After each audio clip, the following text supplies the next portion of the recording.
Hello po, ayan, nagluluto pa ako ng sinigang, ano po yan, panga ng baboy. Yan. Ito po, i-chicharon ko po yan. Pasensya na po, nagpupukpuk po kasi may nagagawa po rito sa bahay ng biyanan ko. Ayan. Yan, bumili po ako ng siling sigang. At saka tatlo, apat na piraso po yatang gabi po. So, ayan po. Isasangkutsa ko po yan para lumasa po.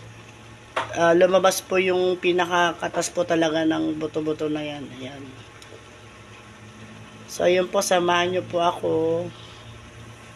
Okay. So, ayan.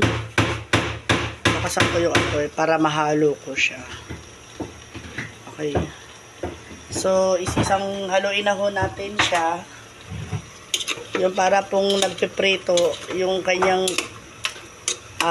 buto-buto. Masarap kasi sa sinigang yung natikman ko sa Ilocos. Nung umuwi kami, yung sabaw niya pula-pula. So, ayan. Ayan na po siya.